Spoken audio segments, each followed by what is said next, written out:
Bay West Church meets at 100 Emerson Road in Palm Bay at 11 a.m. on Sundays. We're glad you decided to check us out. God has a specific message of hope for your life and mine today. So listen up. It's the most wonderful time of the year, or at least it's supposed to be. We look forward to this meaningful time, but our peaceful picture gets more and more crowded, and before you know it, it's gone. Christmas should celebrate Jesus, but in trying to get the most out of the season, too often it ends up more chaos than celebration. Jesus is called the Prince of Peace because that's what his presence in the world is meant to bring. To get there, it takes pushing through the complicated to get back to the simple. Simple Christmas.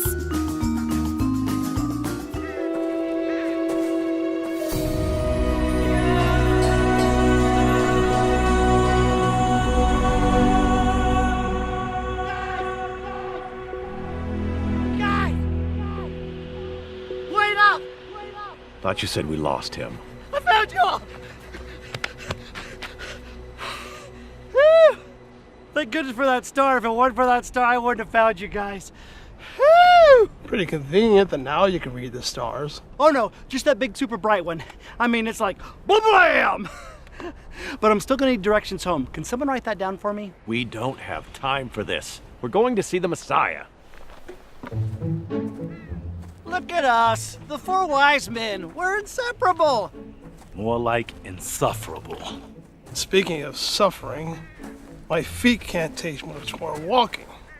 It's been 3 years. We should have been home by now. You guys can blame me all day for losing those camels, but you all knew going into this that my double hitch knot needed a little work. Why don't we proceed in silence, reverent silence, in honor of the Messiah? Totally cool with that. Good. So, I was thinking about my gift. I mean, what baby needs white jade anyway, right? We've been over this 1,000 times. White jade represents his purity and goodness. The gold represents his royalty.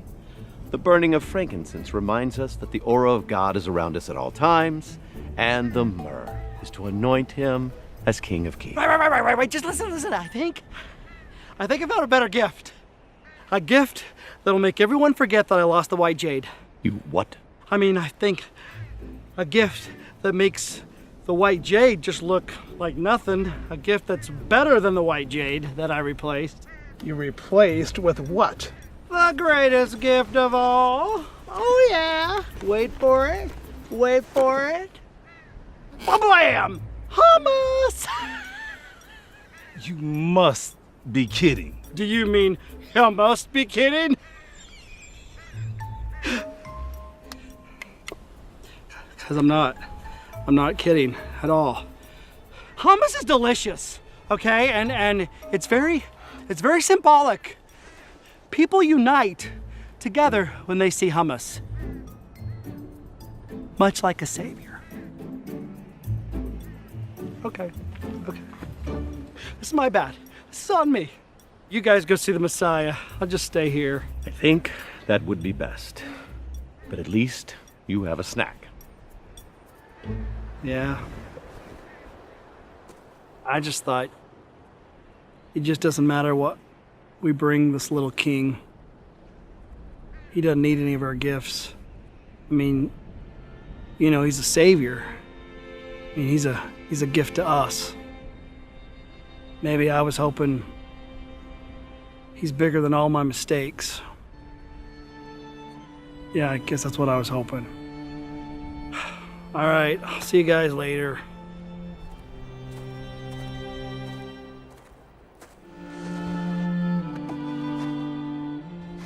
Why are you doing that? Because I hope he's that kind of a savior too. Let's go. I wish someone had some pita bread. Blam! I tell you, the funny thing is, you know, you talk about wise men. I was reading a meme this last week, and it was just like the clenched fist. You know, it's like Homer Simpson's clenched fist close up is like when I see wise men in a nativity scene. You know what that is? You know, because the truth is they came like a couple years later. You know, so a lot of people think, and I started wondering, why do people think that the wise men were at the manger? You know, I mean, I think, I have a theory. I believe it is the theology of the Christmas pageant that taught them that. I really believe that. Because, see, after a while, you know, it's a great story. You got We Three Kings, and so you can't sing We Three Kings if you don't have three kings, so you bring the three kings in. And you do that in the Christmas pageant, and you're taking dramatic license and passing over a couple of years there to kind of let people know, you know.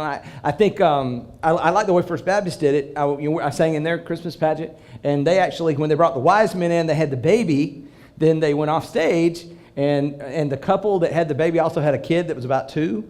And so they went off stage, they dressed that one up, and then they came back out, and then the wise men came. So then there's wise men bringing to like a 2-year-old. So that was a little bit more accurate. You know, and the truth is we don't know how many wise men there were.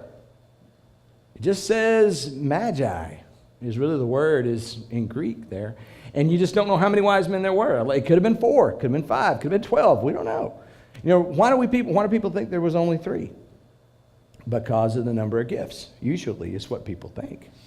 Is they think, you know, there was, you know, the 3 gifts that we had. And what were they? Frankincense, gold, myrrh. Exactly. So people think, oh, well, we'll have 3 wise men. And I think that's what the pageant has done for us. And over time, people kind of forgot, and they just accepted those things as the norm, but they're not necessarily factual. What we really know about the wise men, we call them 3 kings, we call them wise men, but the Greek word there actually is just magi. And that's the word that we actually get magician from. Do you know that? You know, magi, I'm not saying they were magicians or anything. At that time, a lot of times, what you could say in a lot of ways, look at that word, you could say they were scientists. That's weird. You don't think about the 3 wise men, you know, the scientists, but they could have been. Back at that period of time, I read in one commentary where they were talking about that in that period of time, the line was kind of blurred between science and this magic stuff, you know. And so sometimes you may have people, if you look back at what people were doing, you may find people that were actually just practicing elemental chemistry, and then some people that were doing the occult and the stuff that the Bible tells us to stay away from, you know. And so they probably, who knows, they were obviously astrologers. They were looking at the skies and stuff like that. Legend tells us there are 3, but we really don't know. You know, people wondered, they speculated, you know, honestly about this. They could have been descendants of the magicians that Daniel encountered in Babylon, you know, which would make a lot of sense. The reason people piece that together really in that way and consider that a possible theory is because, you know, when Daniel and they were all in captivity, they would have known about the prophecies from the writings of the Hebrews, you know, in Numbers and in you know, Numbers 24:17 and Genesis 49:10, where it talks about the Savior that's coming, you know, and mentions this. It puts the whole star and all this stuff together, you know, for us, and which may have been around then, but it would make sense because you'll see in the story, they don't really know exactly where he's going to be. Because if it hung out until the time of the prophet Micah, you know, they would have found that out because he told them that it was going to be in Bethlehem, that we'll talk about in a minute. In fact, in this verse right here, in Micah 5:2, it says, "But you, Bethlehem Ephratah, though you are little among the thousands of Judah, yet out of you shall come forth to me the one to be ruler in Israel, whose going forths are from of old, from everlasting." And that's a prophecy about Jesus in from the prophet Micah. That would have been afterwards that time. And so I want to ask you a question. Have you ever been in a situation that you just felt like you couldn't get out of? Maybe it's from your own doing, or it was from your own situation. Maybe some of you feel like in Christmas this time that it's your schedule. I can't get out of the schedule. It's just taking you up and there's all these things going on. Has there ever been something in your life that you felt like maybe personally that you struggle with? That you just can't seem to let go? Maybe it's an addiction. Maybe it's something like that. You know, maybe it's a relationship, you know, that you have with someone and you know that it's not the right thing to do. It's not the way you should be going about things. But how do I get out of that? How can I escape? You know, the series was born out of the simplicity that Christmas should be. We talked about the one resource that we have is obedience. We talked about that Jesus is the one thing that we need to celebrate this Christmas. And rather than get caught up in all the other things, you know, those are 2 simple things that we need to grasp hold of. But also, there really is something really awesome about the Christmas season that a lot of times goes amidst. And we gloss over it in the midst of the lights and the show and all that, but it is that there is really only one, there is a great escape, one great escape that is shown in Christmas. And the wise men, the story of the wise men really show this to us. We're going to look in Matthew, we're going to look in Matthew, chapter 2. And look at starting in verse 1, and we're going to talk about the story of the wise men, the Magi. And you can turn there if you want to. You can look on the screens if you want. If you go to on our Facebook page, we have a post there that's about the service this morning. You can click on that and follow our notes. If you have the Brown Bible app, you can check into that and look in events and type in Bay West Church, and you'll see the notes for this morning. You can follow along. But we're going to take a look and starting in verse 1. It says, now Jesus was born in Bethlehem in Judea during the reign of King Herod. Now, the first thing you need to know about this guy, King Herod. Now, historically, he's really a polarizing figure. Now, we all know he's the bad guy in this story, right? So, I mean, if you've been around church much, you're going to know King Herod is kind of the bad guy. You'll see why as we go through some of this. But, he did a lot of great things for Judah. He says, from a secular perspective, he did. He was a descendant of Esau. He was an Edomite, but he practiced Judaism more by choice. He was actually given the kingship there by the Roman Senate. It's a really interesting story. He was put in place by the Romans to support this other ruler there, and when that guy came under fire, Herod actually went to the Roman Senate to get some help, and they were like, hey, so you're coming? You look like a pretty sharp guy. Let's just bust that guy out and let's make you king. And so they did. And so you might think, he must be a pretty awesome guy for them to do that. Well, maybe not so much. Because what he immediately did was he had a wife and a son, and he banished them to another country and married a Jewish lady because he thought that would give him more street cred with all the people that he was about to rule, Now that lady he actually later executed because she got in his way. So he's not a really good guy. He did some great things. There were some great architectural advancements that he did. He expanded onto the second temple. In fact, it's actually called Herod's Temple because of so much that he did for it. There's actually a piece of it, the Temple Mount that he built. It's actually still standing in Jerusalem today. It's the Western Wall. You might know it as that. He was actually very on the cutting edge as far as architecture went. And he really had a vision, but he was serious about keeping, his throne. So this is the guy that Jesus was born in Bethlehem in Judea under the reign of Herod. And it continues on in verse 1. It says, about that time, some wise men from eastern lands arrived in Jerusalem, asking, where is the newborn king of the Jews?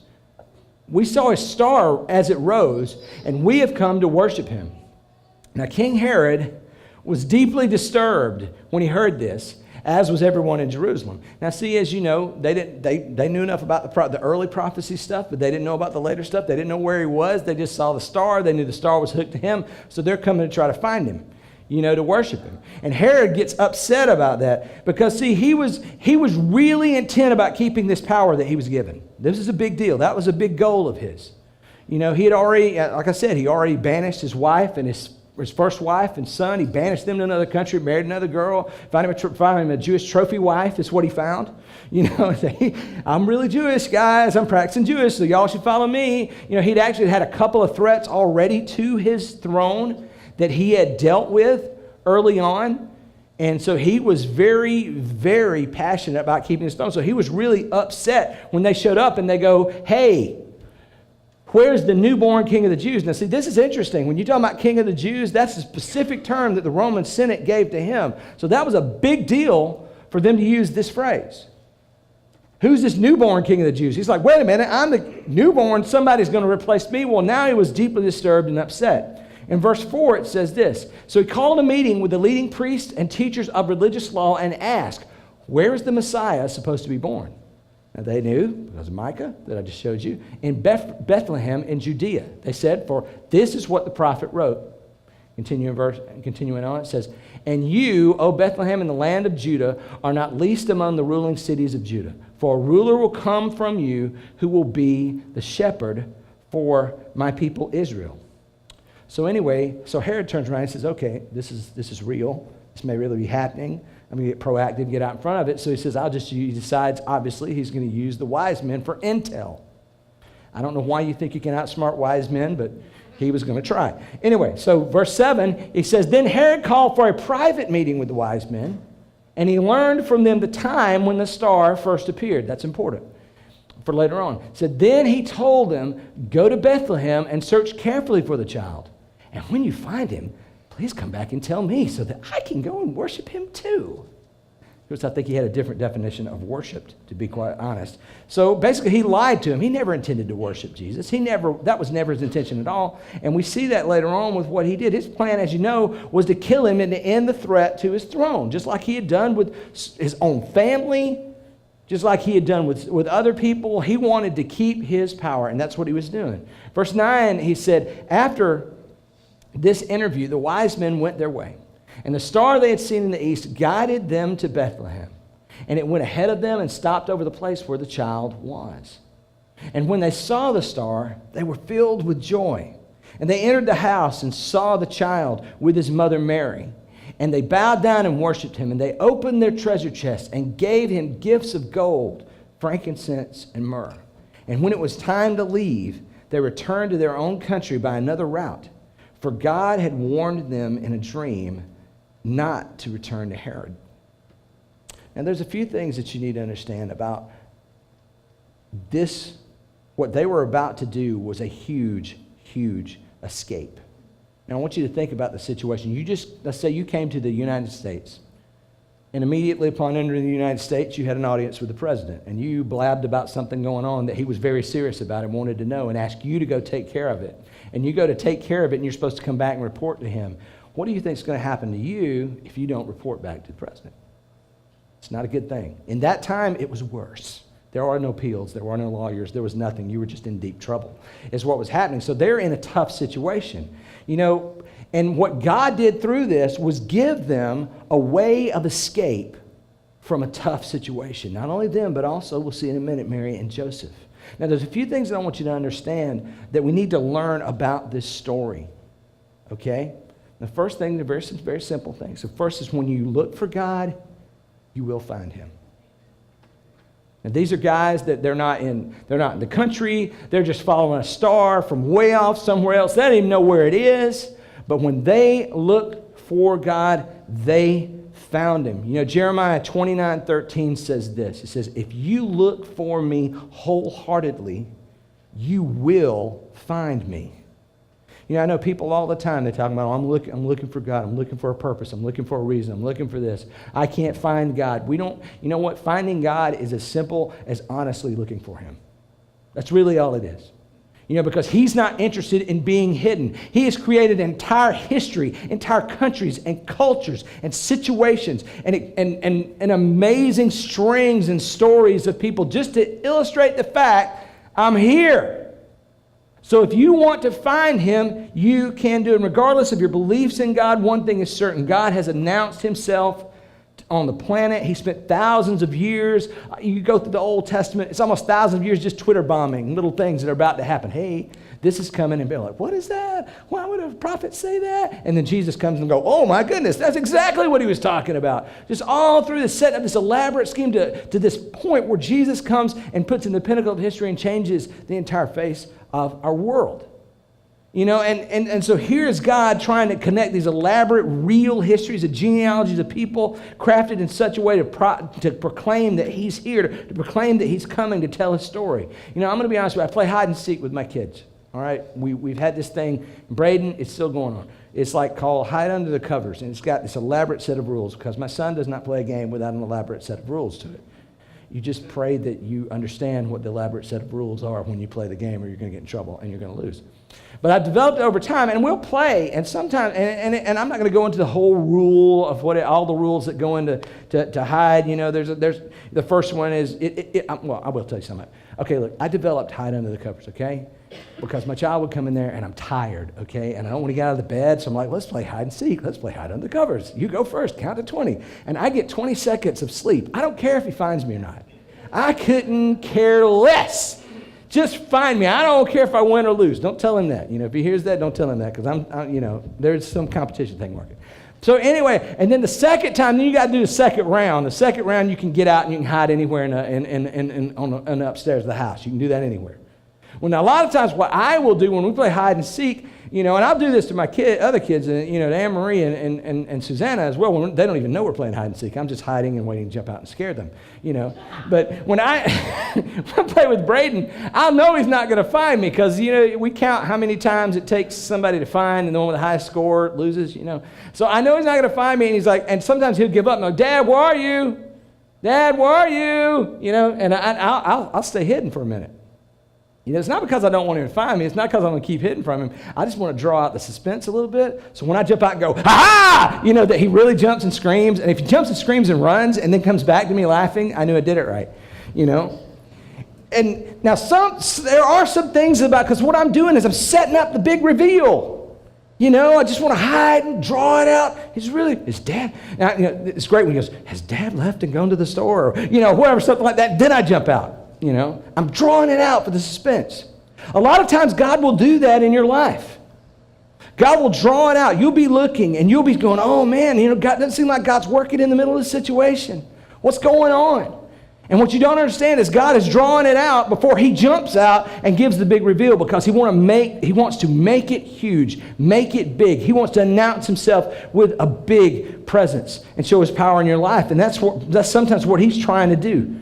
He's not interested in being hidden for you for long. He's just setting up the big reveal. Numbers 14:21 tells us that he talks of God's glory throughout the earth. Habakkuk 2:14 tells us for the earth will be filled with the knowledge of the glory of God. That's what God is intending to do. And you don't fill the earth with the knowledge of the glory of God by hiding it from everyone. That's not his plan at all. And God put Jesus on display in the center of history. In Hebrews, Jesus is called the radiance of God's glory. God intends to be evidenced in the world and in your life. In 2 Corinthians 3:18, it says that we can be mirrors that brightly reflect God's glory. You've been designed as a mirror that when God shines his glory, what his glory is? It's not, we kind of miss that point sometimes. It is the weight, it's the presence, it's the evidence of God in the earth. And what he does is when you have struggles in your life, he said, you turn to me like a mirror. You turn, and he says, I will shine on your life, and I will reflect off of you and show people how great I am by what I do in your life when you trust me. When you trust me, we can reflect the glory of God. The second thing is this: in every situation, God has a plan. It's not that you're going to find him. It's not just that he's just sitting around going, okay, you can find me, here I am. He's got a plan in every situation. Proverbs 16:4 says this. It says, the Lord works out everything to its proper end, even the wicked for a day of disaster. He works out everything to its proper end. He has planned, you think how many years? We're talking about thousands and hundreds of thousands of years that he has been working on this situation. You're talking about hundreds of years of prophets, and then 100 years, and they say something else, and then you string all that together, and then it's all pointing at Jesus, and then Jesus shows up later. That's an elaborate plan to show that he is here. And God is working on this all the time. You realize that the Magi and Joseph, even Joseph and Mary in this situation they're in, because they're in a tough situation, because now they had no idea the level of trouble that's about to come to them. They had no concept of how difficult things were about to get for them. But God took them. We told the Magi in a dream to go another way and go back to Herod. He told Joseph after they left, he said, look, Joseph, in a dream, you need to get up. Go to Egypt because Herod is coming for you. Now he's coming to get you. And it says that he told Joseph that Herod was coming for Jesus. And God didn't tell him the extent of what was about to happen. If you read further past this story, you realize that what Herod did when the wise men didn't go back to Herod and narc on Jesus and tell Herod where he was, that Herod got so mad, he just said, look, I know the date they said that star appeared, so for everybody, it's about, and this is where we get probably about 2 years earlier is when we think Jesus was around 2. He said, I want you to go kill every 2-year-old boy And everybody's 2-year-old and under. Every boy, 2-year-old and under. Kill them. Just kill them all. We're going to wipe this out. He didn't sit there and go, Joseph, you need to take Jesus and Mary and get out of here because he's coming for Jesus. He didn't describe the carnage of that situation. Have you ever thought about how difficult that was for those people right there? That's horrible. That's a tough situation. We gloss over past that at Christmas. But that was hard. That's called the massacre of the innocents in history. He didn't tell him that. He just told him what to do to get out of it. He didn't tell the wise men what they were to do to get out of it. The truth is this, you may not understand God's plan, but you can bet a few things about it, that he has one, and that it is the right one.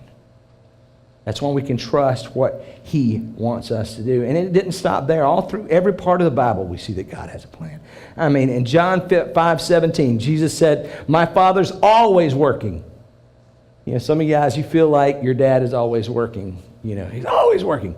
No, God is always working. God never sleeps. God is always working. Proverbs 19:21 tells us that the Lord's purposes always prevail. In Psalm 33:11, it tells us that the plans of the Lord stand firm forever. And James goes so far as to say, look, if you're smart, you'll just realize that you'll do what you say if God wills it, because he's in control. Just do what he says. Just do it. Just follow him. Don't question it. When he says do it, just go for it.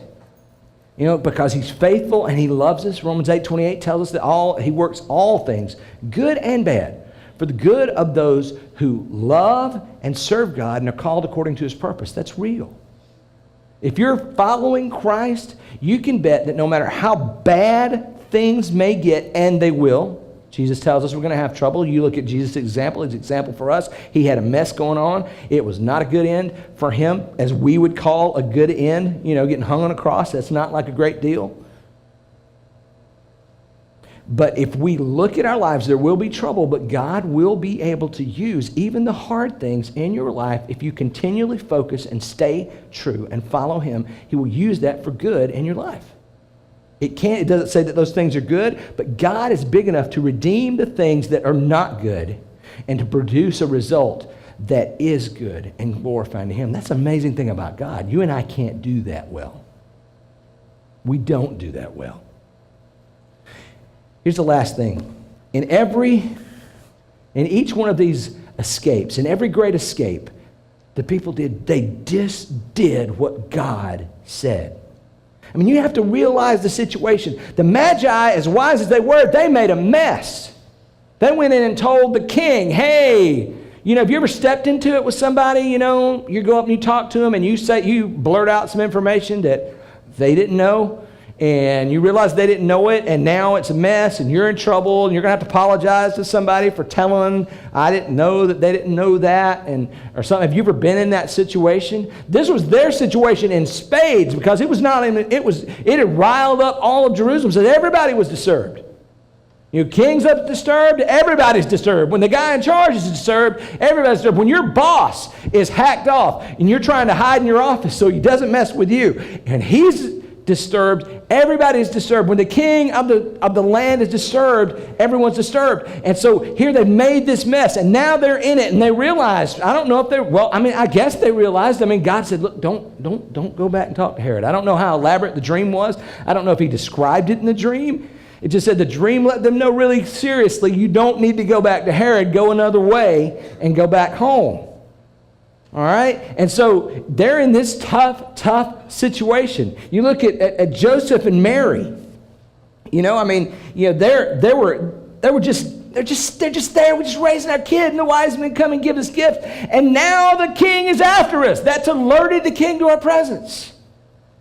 You look at the wise men, they're like, if I don't go back to Herod, what will happen? Will a patrol catch me? Will they kill me? Will they throw me in jail? Will they take my money? Will he be really mad if he finds out? Will he send people down to chase me down if he finds out that I don't go back to him? How? Is this guy a knucklehead? Is he crazy? I don't know. They didn't go through all of these situations. What they did was they followed God. He said, go back a different way. Yes, sir. I'm going back a different way in a dream. You look at Joseph and Mary. Joseph and Mary, right after this, God came to Joseph in a dream in the middle of the night and said, look, get your kid up and get Mary up, and y'all go to Egypt because Herod is coming to kill Jesus. And what did Joseph do?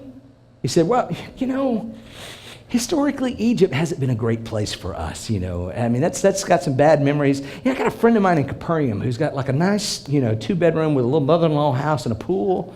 I think I would rather go there. Maybe in Egypt, nah, not so. I don't really know anybody there, No, he said what he did was God told him in a dream, get up. He got up in the middle of the night, got his son, got his wife, and they went to Egypt. They did what he said. In 2:14, it says, in Matthew 2:14, it says right here, it says, look, he got up, he took the child and his mother during the night, and they left for Egypt. He got up out of the bed from the dream and said, all right, we going. I had a dream. It's time to go. And they escaped. They stayed there until Herod died. And even though Joseph didn't know why, Matthew reveals in the next verse that this layover in Egypt actually fulfilled a prophecy that was made 600 years earlier. He didn't go, hey, I need you to go to Egypt because I've got this prophecy thing I kind of set up, on Twitter way back with Isaiah. I set this up and you're going to have to know this. So I need to fulfill this. Can we make this detour? No, he just said, look, you need to go to Egypt. And so he went to Egypt to save his son. And I don't even know if he ever really put this stuff together. You never know. But it fulfilled a prophecy that God had put together 600 years earlier that he would call him out of Egypt.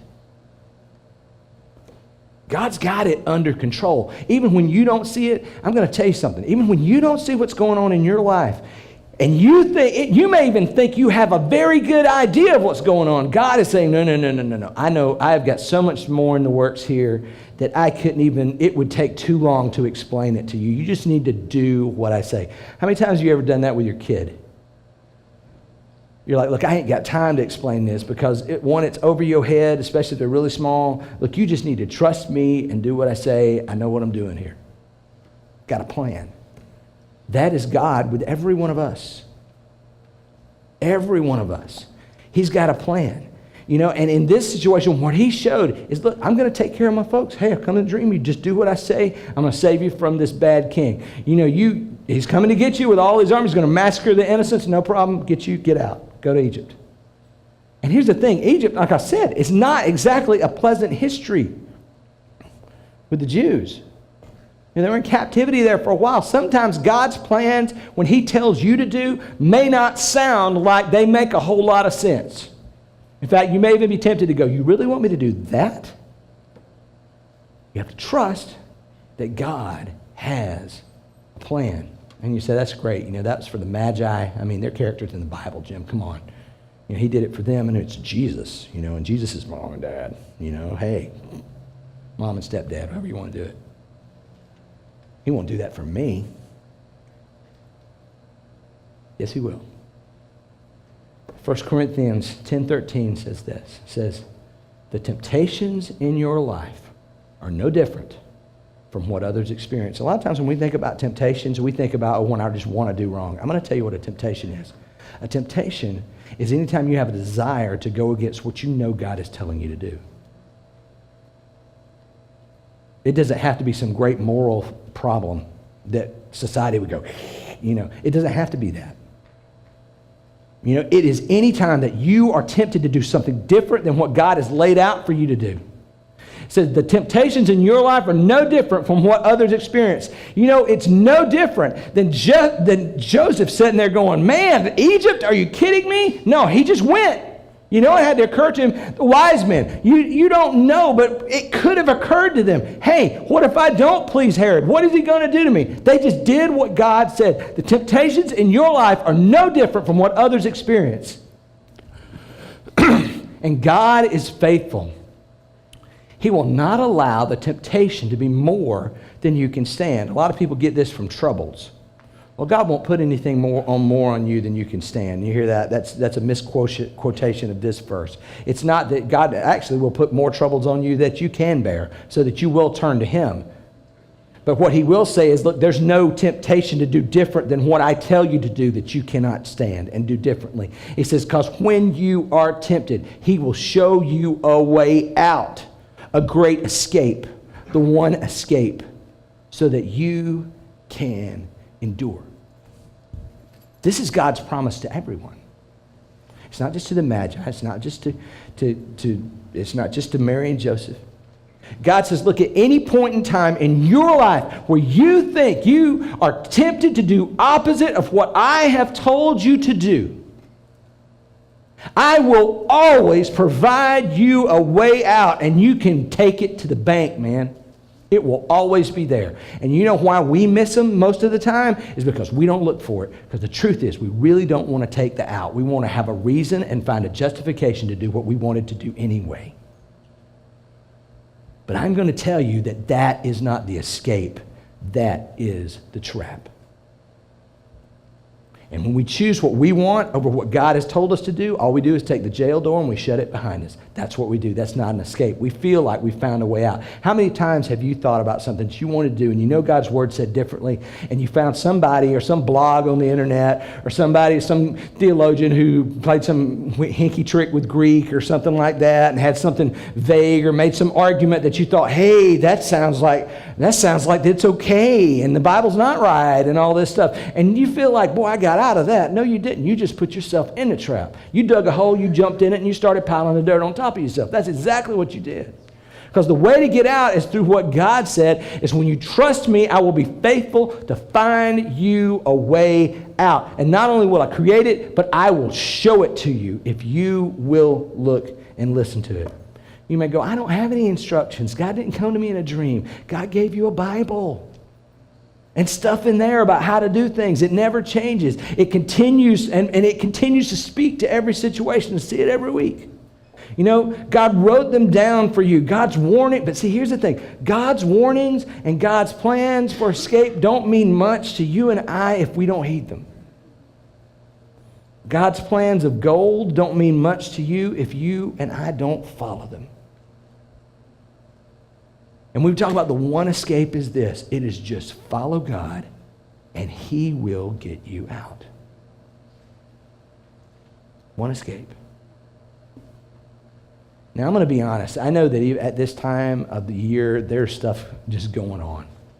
And what I did, and I know that you may, as I'm talking through this, you may be thinking about situations, personal situations in your life, and you're going, Jim, I know that God has said this, but you don't realize how powerful the complexity of the situation is for me. How am I going?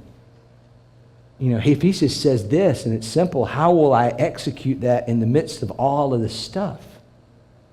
Well, what I asked to do is I asked our prayer team. We have a prayer team that prays before the service, and I asked them to go to be prepared today. They pray before every service. They pray during the week. We have prayer requests, not only just on Sundays. You know, we got emails set up on the website. People send in prayer requests. People call stuff in during the week. We send it out to the prayer team. They begin to pray. And we have been seeing God do some amazing things, you know, through, I believe, as we put an emphasis on prayer and speaking to God. I've asked them if they would to get up and stand at the back of the room now. Band, if you'd like to come. And what I'm going to challenge you to do,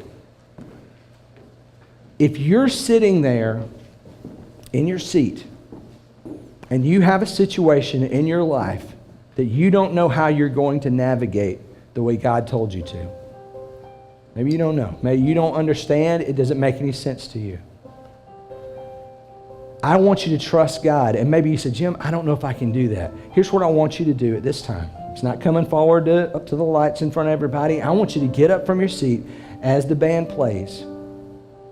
And I want you to just go to one of these prayer team members. And I want you to ask them and tell them about it. And they will pray with you today about it.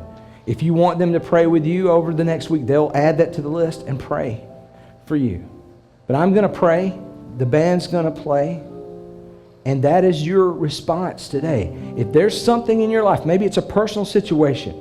Maybe it's something relational with somebody else. Maybe it is something at work that is not ethical that's going on. And you know the Lord has told you to do differently. And you feel like if I do that, it's going to cost me. Maybe it's a stand that you've got to take in your life. Maybe it's an addiction that you're dealing with that is controlling you and keeping you in a state of perpetual guilt and stress. That's not how God intended you to live your life.